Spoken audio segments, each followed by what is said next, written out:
Hello everyone, आप अपने screen पर ये पिक्चर देख पा रहे होंगे।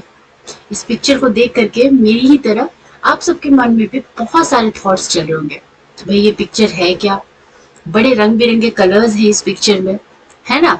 और इस पिक्चर का इंटरप्रिटेशन भी बहुत अलग अलग हो सकता है। जैसे अगर आप मुझसे कहेंगे इस पिक्चर का इंटरप्रिटेशन करने, तो क्योंकि मैं बहुत आर्टिस्टिक नहीं हूँ, मैं आपको कह सकती हूँ कि बहुत सारे कलर्स है इसमें, कुछ फेसेस दिखाई दे रहे हैं। अगर किसी एक ऐसे इंसान को दिखाया जाए जो बहुत आर्टिस्टिक है, तो वो आपको इसका इंटरप्रिटेशन जो है वो अपने अलग वे में बताएंगे। वो कहेंगे कि भाई बहुत सारे कलर्स हैं, बहुत सारे फेसेस दिख रहे हैं, फेसेस का जो उनका जो एट्रीब्यूट्स है वो अलग अलग दिख रहा है। और वो सिर्फ इतना ही नहीं, बल्कि आपको इस पिक्चर में जो फीलिंग्स है वो भी वो अपनी तरफ से आपको बता सकते हैं कि इस पिक्चर में ये फीलिंग्स है। अब इतने के बाद में कुछ ध्यान आया? मैंने आपको पहले ये नहीं बताया कि मैं आपको क्या पढ़ाने वाली हूँ, क्योंकि मैं चाहती थी कि पहले आप इस पिक्चर को देखें, हम कुछ बातें करें, उसके बाद मैं आपको बताऊं कि आखिर इस पिक्चर को दिखाने का मेरा क्या मकसद था। आज हम एक ऐसे ही सब्जेक्ट्स के बारे में पढ़ रहे हैं जिनमें इंटरप्रिटेशन है, एटीट्यूड का, इंटरेस्ट का, एट्रीब्यूट्स का, एप्टीट्यूड का, और तो और पर्सनालिटी का। सिर्फ इतना ही नहीं, डिफरेंट डिफरेंट पर्सपेक्टिव में जो इंसिडेंट्स होते हैं उनका भी इंटरप्रिटेशन होता है। जी हाँ, आप सबने सही समझा। आज मैं आपको साइकोलॉजी पढ़ाने वाली हूँ। क्योंकि हम बीएड के पर्सपेक्टिव से पढ़ रहे हैं तो हमारे लिए एजुकेशनल साइकोलॉजी ज्यादा इंपॉर्टेंट है। लेकिन मैं चाहती हूँ कि एजुकेशनल साइकोलॉजी को समझने से पहले आप थोड़ा ये समझे कि साइकोलॉजी क्या होता है और किस तरीके से साइकोलॉजी आज एजुकेशन के फील्ड में इतना इम्पोर्टेंट रोल प्ले कर रहा है। हम जब बीएड में एडमिशन लेते हैं तो हमें सबसे पहले साइकोलॉजी के बारे में बताया जाता है। इवन तो हमारा जो ओरिएंटेशन होता है उसमें भी जो इंस्टीट्यूशन होता है वो हमारा जो साइकोलॉजी है उसको समझने की कोशिश करता है कि भाई जो बच्चे आ रहे हैं वो किस साइकोलॉजी के साथ आ रहे हैं इंस्टीट्यूट में। तो इसी के साथ आज का क्लास स्टार्ट करते हैं, जिसमें मैं सबसे पहले आपको थोड़ा साइकोलॉजी के बारे में बताऊंगी।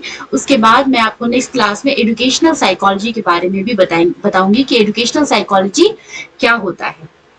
So let's get started. Psychology, नाम ही कितना अच्छा है, लॉजी मीन्स आपको सोचना है इसके बारे में। What is psychology? Psychology is the study of the mind and behavior. Psychology जो है वो मन और आपका जो व्यवहार है इसका अध्ययन है। अगर हम सामान्य भाषा में कहें, जनरल लैंग्वेज में कहें, तो psychology is the study of mind and behaviour. मतलब आप कैसे सोचते हैं, आप क्या सोचते हैं, आपका व्यवहार आपकी सोच से कैसे मैच कर रहा है, इस चीज के अध्ययन को ही हम साइकोलॉजी कहते हैं। The discipline embraces all aspects of human experiences. ये जो डिसिप्लिन है, साइकोलॉजी एक डिसिप्लिन है ना, सारे सब्जेक्ट्स को हम क्या कहते हैं कि ये एक डिसिप्लिन है। तो साइकोलॉजी जो डिसिप्लिन है ये एक्चुअली में इसमें ह्यूमन एक्सपीरियंसेस के वो सारे एस्पेक्ट्स, जितने पहलू एक मानव अनुभव से संबंधित होते हैं, वो उन सभी का हम अध्ययन इस विषय के अंतर्गत करते हैं। From the function of the brain to the action of the nation. मतलब हम जो सोच रहे हैं, हम जो कर रहे हैं, या हर काम को करने के पीछे कुछ ना कुछ विचार होता है। अगर आप एक व्यक्ति की बात करें, एक पर्सन की बात करें, तो एक पर्सन जो सोचता है और जो करता है उसके पीछे कुछ ना कुछ उसके ऑब्जेक्टिव्स होते हैं और वो ऑब्जेक्टिव्स आपस में मैच करते हैं। ठीक इसी तरीके से अगर आप एक राष्ट्र की बात करें तो राष्ट्र भी जो सोचता है और जो करता है उसके पीछे एक ऑब्जेक्टिव होता है जो एक दूसरे से मैच करता है, एक दूसरे से मेल खाता है। जैसे उनके ऑब्जेक्टिव्स होंगे उनके एक्शंस भी वैसे ही होंगे।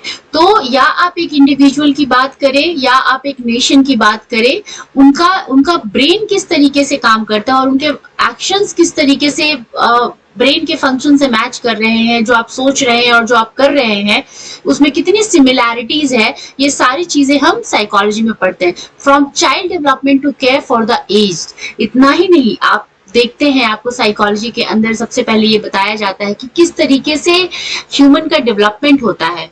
आप पढ़ते हैं कि चाइल्ड डेवलपमेंट किस तरीके से होता है। तो एक छोटा बच्चा जो सोचता है, जो करता है, किस तरीके से उसका विकास होता है, उससे लेकर के जब वो ओल्ड एज तक उसके जो डेवलपमेंट है उसकी स्टडी भी हम साइकोलॉजी में करते हैं।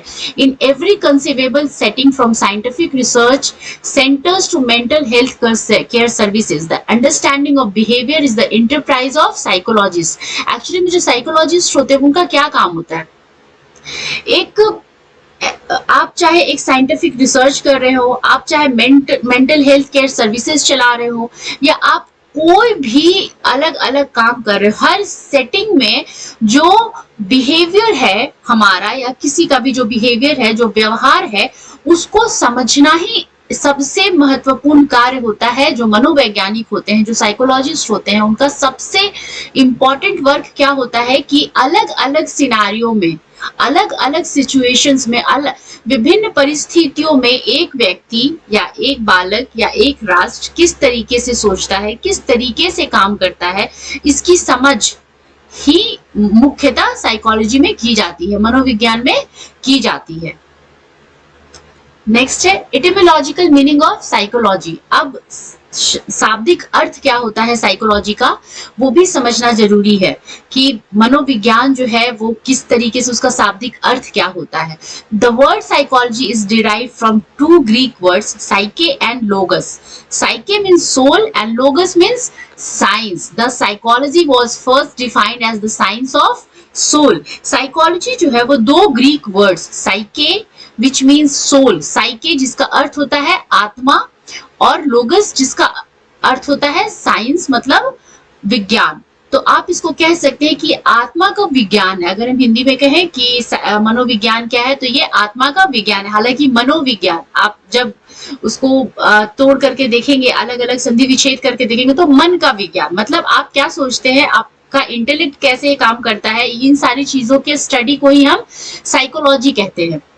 साइके मीन्स सोल और लोगस मीन्स साइंस, मतलब साइंस ऑफ सोल, आत्मा के विज्ञान को हम साइकोलॉजी कहते हैं।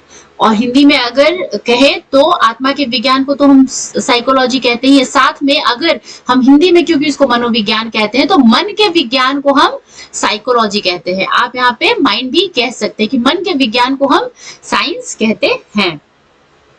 Next, what is psychology according to different psychologist and philosophers.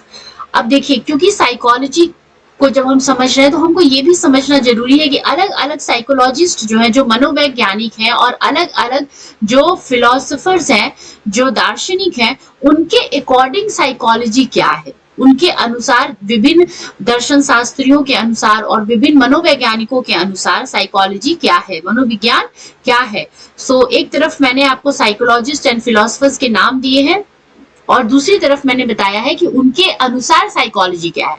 तो सबसे पहले अगर हम जो एंशिएंट फिलोसफर्स थे, आइडियलिस्टिक फिलोसफर्स जो थे, प्लेटो और एरिस्टोटल, जो बेसिकली ग्रीक से बिलोंग करते थे, Greek philosophers Plato and Aristotle, इनके according psychology as the science of soul.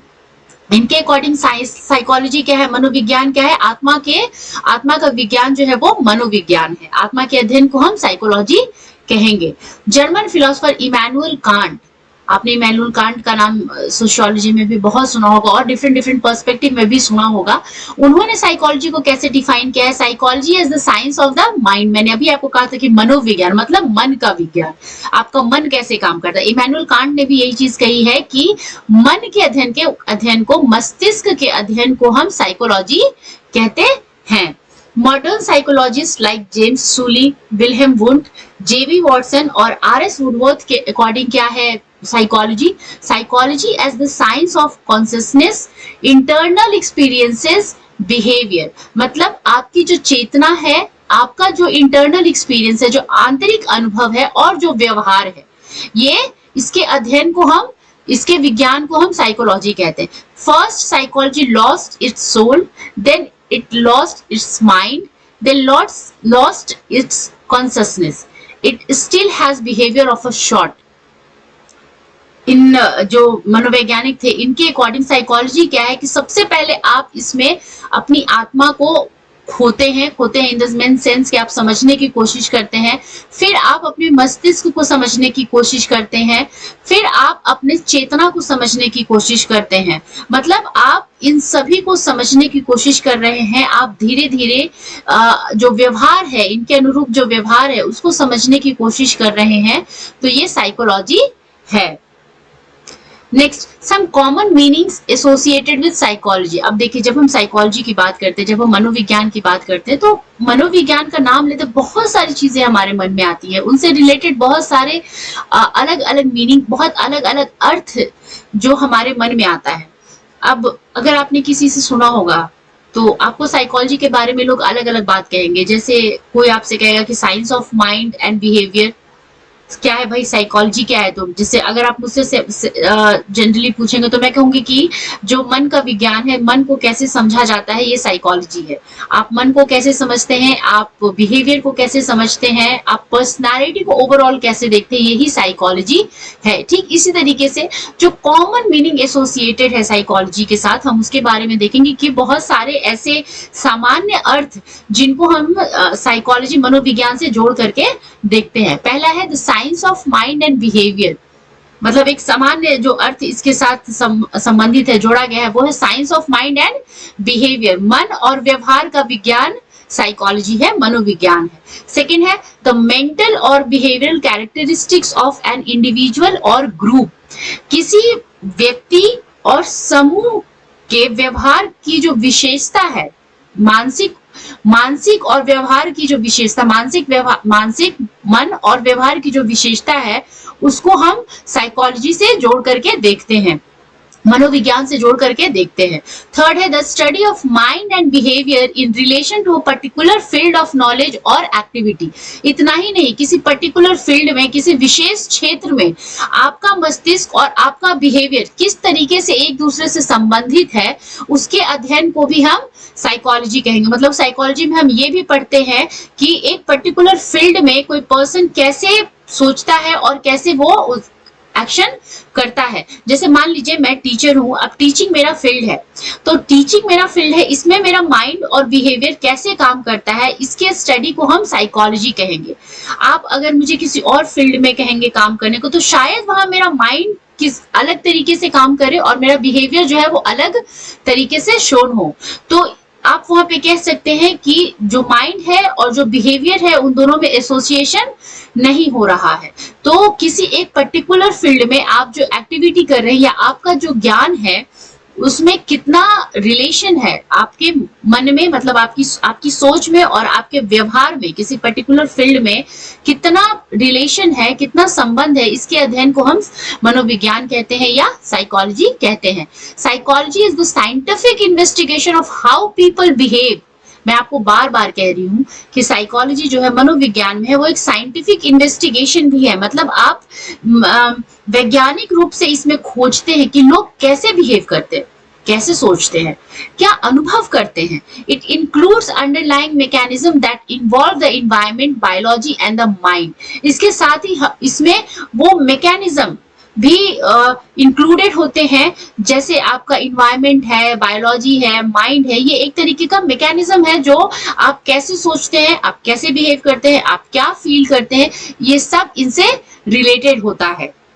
अब आप एक ऐसे सिचुएशन के बारे में सोचिए जिसमें आप कंफर्टेबल नहीं है, आप उसमें बहुत ज्यादा अपने आप को अच्छा नहीं महसूस कर रहे हैं, तो उसमें आपका जो बिहेव होगा, आपके जो सोचने का तरीका होगा, आपकी जो फीलिंग होगी वो अलग होगी। अगर वहीं पे कंपैरेटिवली आप एक ऐसे सिचुएशन के बारे में सोचे जो बिल्कुल आपके अकॉर्डिंग है, आप जैसा चाह रहे हैं, वैसा माहौल है, वैसा इन्वायरमेंट है, तो सोचिए वहां पे आपका बिहेवियर, आपकी सोच और आपका अनुभव जो होगा, वो तीनों पिछले इन्वायरमेंट के कंपैरेटिवली बहुत अच्छा होगा। तो इसके साइंटिफिक इन्वेस्टिगेशन को हम साइकोलॉजी कहते हैं। Psychological investigations try to describe, predict, analyse and create actionable outcomes that help people actually में जो साइकोलॉजिकल इन्वेस्टिगेशंस होते हैं, जो मनोवैज्ञानिक खोज होती है, वो डिस्क्राइब करने की कोशिश करते हैं, प्रिडिक्ट करने की कोशिश करते हैं। डिस्क्राइब मतलब व्याख्या करने की कोशिश करते हैं, प्रिडिक्ट मतलब कि एक पूर्वानुमान लगाते हैं कि कैसा भविष्य हो सकता है, एनालाइज करते हैं, विश्लेषण करते हैं और एक ऐसा आउटकम क्रिएट करने की कोशिश करते हैं जो लोगों की मदद कर सके। अब आप पढ़ते हैं ना कि हम हमेशा कहते हैं कि साइकोलॉजी समझना बहुत जरूरी है, साइकोलॉजी समझना बहुत जरूरी है। तो हम क्यों इतना कहते हैं, इतना क्यों फोकस करते हैं कि साइकोलॉजी समझना बहुत जरूरी है? अक्सर जब आप बीएड कर रहे होंगे और आपको टीचर्स बार बार क्लास में ये कहेंगे कि आप जब स्कूल में जाएंगे तो आपको थोड़ी प्रॉब्लम होगी इनिशियली, लेकिन फिर आप धीरे धीरे वहां पे अपने आप को सेटल करने लगेंगे। क्यों? क्योंकि आप धीरे धीरे बच्चों की साइकोलॉजी समझने लगेंगे कि भाई क्लास का जो इक्वेशन है वो ऐसा है, मुझे इस तरीके से इस क्लास में बिहेव करना है, मुझे स्टूडेंट्स के साथ ऐसे बिहेव करना है, मुझे अपने टीचिंग स्किल्स में ये चीजें चेंज लाने की जरूरत है। ये सारी चीजें आप समझने लगते हैं। तो ये आप क्या कर रहे हैं? आपने एक साइकोलॉजिकल इन्वेस्टिगेशन किया है उस इन्वायरमेंट का, अपनी टीचिंग का, अपने टीचिंग स्किल का, और उसके बाद आप व्याख्या कर पा रहे हैं कि आपको क्या क्या बदलाव करने चाहिए। पूर्वानुमान आप कर पा रहे हैं कि अगर आप ये बदलाव कर लेते हैं तो उससे आउटकम कैसा हो सकता है। आपने विश्लेषण पहले ही कर लिया है, आपने एनालाइज कर लिया है कि सिचुएशन कैसा है, बच्चे कैसे हैं, आपको कौन से टीचिंग स्किल्स यूज करने चाहिए ताकि वो टीचिंग स्किल्स ज्यादा इफेक्टिव हो, आपका क्लासरूम ज्यादा इफेक्टिव लगे। और अब जब आप ये सारी चीजें कर रहे हैं तो ऑब्वियस है जो एक आउटकम आपको मिलेगा, जो आपको आउटकम को आप क्या कहेंगे, जो आपको निष्कर्ष प्राप्त होगा वो एक बेहतर निष्कर्ष प्राप्त होगा। आपको जो आउटकम मिलेंगे वो ज्यादा अच्छा आउटकम मिलेगा और वो आपको मदद करेगा। Actionable include therapy, learning design, altering protocols or a workplace etc. Actionable include का मतलब ये भी हो सकता है कि आप जैसे देखते हैं कि कई बार आपने सुना होगा कि थेरेपी लेने को कहा गया है, तो हम थेरेपी क्यों देते हैं?